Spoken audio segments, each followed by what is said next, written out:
Welcome to Mesa Now. We're here on top of a hill in one of Mesa's newest parks, Desert Trails Park. And on this episode, we're getting out and showing you all the great outdoor activities you can do here in Mesa.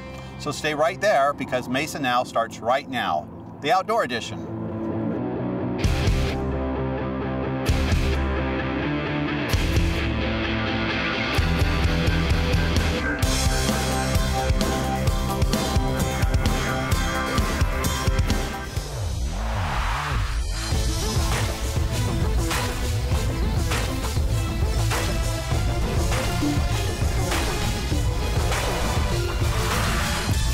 Desert Trails Park is a one-of-a-kind biking and hiking trails park.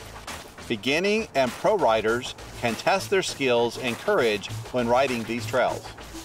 Joining us now is Kim Gilchrist, Vice Chair of Gravity Riders Organization of Arizona, or GROW AZ, a nonprofit riding group. So Kim, tell us what you like so much about this park. We're so excited to have a park in Arizona. This is the first community bike park ever in the state, and it gives a positive place for people to ride, from big kids to little kids. And so, Kim, GROW Arizona had a part in developing this bike park, right? Can you tell us a little bit about what your contribution was? Well, our members were part of the meetings getting ready for the park, and then we wound up being part of building the pump track and the tot track, which are great places for kids and big kids to go out and learn skills on their bikes. So Kim, a lot of people probably don't realize how large the population is of those who are out there participating in biking. So tell us a little bit about what you know about the group and how many people are out there. Well, we represent the gravity riding side of mountain biking, which is kind of the folks that ride the downhill and free ride and BMX. And then there's also, there's all sorts of riders out there, cross country, road riders, just casual riders. So in the city of Mesa, I would imagine that we've got at least a few thousand folks that participate in riding bicycles. And then when you pull that out to the whole Phoenix metro area and Maricopa County, we're talking thousands. There's a lot of people out there. No, it's a large population, that's right. And we hope that we'll get more riders out here as the park becomes more popular. Well, and having this park in the middle, if you would, of a very urban setting, so that they don't have to travel as far away to enjoy these kind of activities. I think that's going to help too. So as far as skill set goes, there's something for everybody to ride down here? There is. There's from the absolute beginner riders all the way up to the super advanced riders. This park has really done a nice job of giving everybody a place to ride. And then for those who want to progress their skills, it gives a very positive place for people to start out and continue to grow their skills, their learnings, their trail etiquette, their trail skills. So it's really a positive place for people.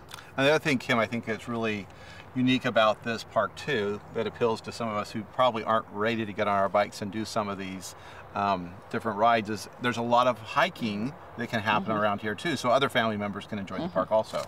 Well, that's the nice thing about a community bike park, is that where mom and dad can come and hang out and have a picnic, where Junior gets to ride, or maybe mom and dad want to ride and Junior can go play as well. So they can do it all together. And you're right, there's hiking, there's, I've seen people out here with their dogs, I've seen people skateboarding and so on. They're just enjoying the beautiful outdoors here. Yeah, and it's great views from up here too. So, Kim, we want to thank you and your organization for all the work you've done to help bring this park here to Mesa and participating in so many ways. Thank you so much for all you've done. Thank you, and thank you for letting us be part of this. We are just so excited to be just a small part of the organization and the city here. Great, thank you. Just a reminder, Desert Trails Park is located at 2955 North Record Road and is open from sunrise to sunset.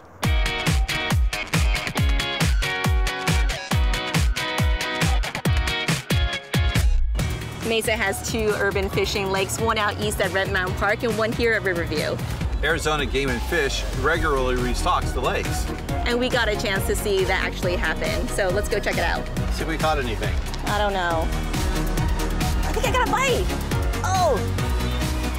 Hi, I'm here with Joanne Hill, the Community Fishing Specialist with Arizona Game and Fish. And today, Joanne, it's kind of a special day because we're restocking the lake.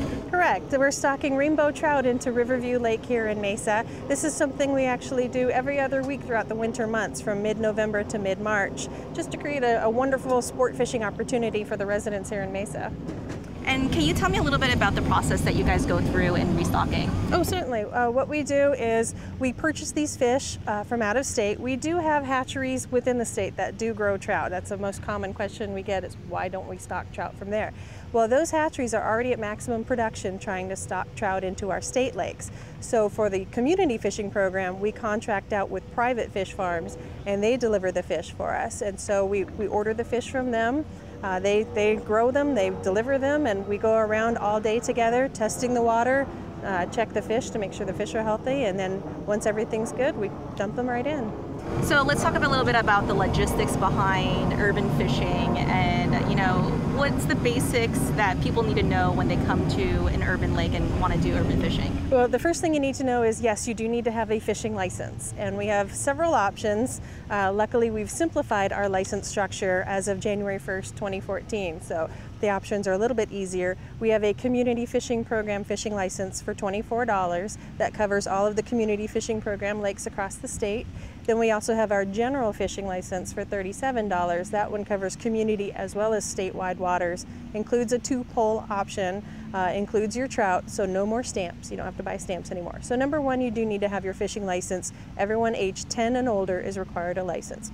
Luckily, the youth aged 10 to 17 can get a $5 combo hunt and fish license, so it's a little bit of a break for them. Secondly, you do want to make sure that you have all of your supplies with you. If you're going to go fishing for trout, you need to have your trout kind of bait. We were looking at power bait, corn, salmon eggs are the most common ones. You can use worms, but you don't have to touch a worm to go fishing, not if you don't want to. And then thirdly, if you do plan on keeping your catch, you want to make sure you have an ice chest with you. Try to keep those fish as fresh as possible. You can't transport them alive, but you can put them on ice in your cooler and take them home and have fish for dinner. And that's what we seem to see a lot of people out here fishing. They actually take it home and eat it and actually quite enjoy it, right? They do, and these fish are right from the Colorado raceways up there. And so absolutely, they do have a limit of 4 rainbow trout per day, but they're more than welcome to take them home and eat them. They're healthy, they're delicious, they're great fish to have. And why is there this partnership that Arizona Game and Fish has with the various cities to provide urban fishing? Well, that's really the heart and soul of the community fishing program is this partnership we have with the cities. Not everybody has the means to go out up to the White Mountains or out to the Colorado River, some of our bigger reservoirs. So we want to provide a good quality sport fishing opportunity to people here in their neighborhoods, right where they live. Most of our anglers travel less than 5 miles from their home to a community fishing program lake, and they're able to get actually better quality fish than what you find in the state lakes. Shh, don't tell them I said that. It'll be our secret. But that's the whole reason why we exist. And the best way we can do that is by partnerships. We work together. The city owns the park and they maintain everything. We bring in the fish. We also provide some signs and some enforcement as well. But it's definitely a partnership. Nobody can do it on their own. And would you say it's a great way to introduce children or youth just to get into fishing because it'll be less intimidating, right? Going down a rapid stream river. Absolutely. Come to the lake and go fishing instead. Absolutely. A lot of first-time anglers come out here because it's close to home, because you have a restroom. You have a wonderful playground here. It's safe. There's lighting. There's police just a phone call away. So this is a wonderful, safe opportunity for people to come out here, try their luck fishing, figure out how the pole works, what kind of baits work, and actually have a good chance of catching something. Thank you, Joanne, for all that great information. And so the next time you're looking for something fun to do, check out the community fishing program located here right in your backyard.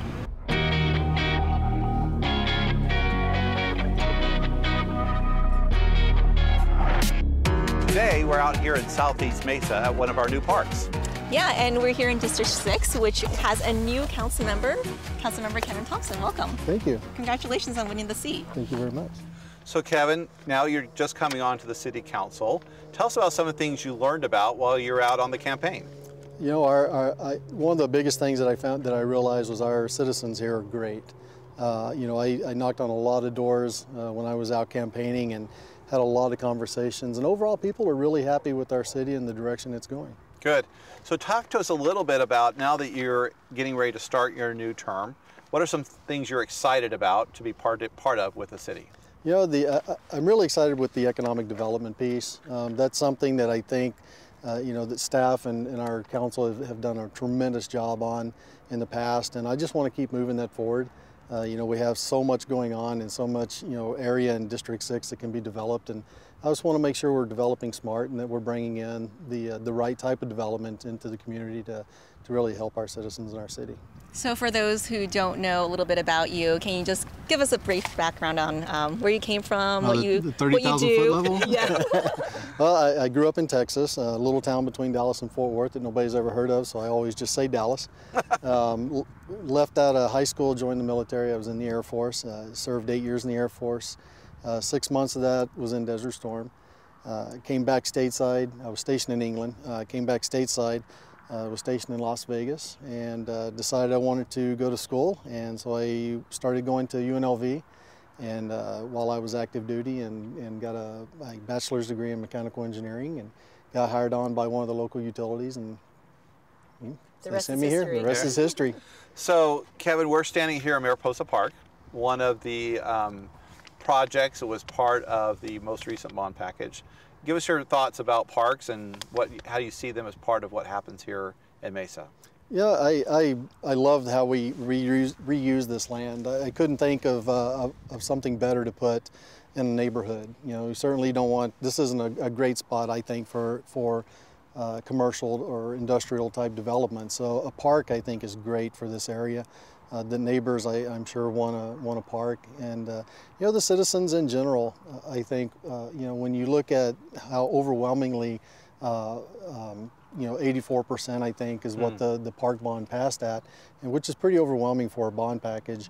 And so you know, that tells you the citizens, you know, want parks. They want things like this, and you know, with the equipment that's out here, it's great. You know, lots of green. So you talked about your interest in economic development. Obviously, in your district, you have Gateway Airport, and then a lot of that development taking place around with Eastmark and some of the other developments. Just share some of your thoughts about kind of where you see that going over in the next couple of years. You know, with Gateway, one of the things I really want to focus on, and I really campaigned on too, was making sure that we protect Gateway. It's a huge asset. It brings a lot of revenue not only into Mesa, but to the surrounding cities as well. So I think it's imperative that we protect that asset. You know, Eastmark, I love Eastmark. I love the whole concept that DMB has done out there. You know, the trail systems and so forth that they've put in, and how they've mixed the development, you know, from the upper level all the way down to the middle and lower level type homes. You know, the executive homes all the way down. So, you know, I think they blended pretty well, and it fits our city. It fits what we're wanting to be and what we're wanting to do. So. Yeah. Good. Well, we appreciate the fact that you came on. Once you were elected, you jumped right in there, getting to visit with the staff, coming to the council meeting. So you're going to have a really good kind of run up to taking the office. So we appreciate all that your work there. So it's exciting. Kevin, we want to thank you for coming out here with us today. We appreciate your time you spent with us. Absolutely. Thank you very much. Thank you. And if you want more information about the grand opening of Mariposa Park, visit us online at mesanow.org.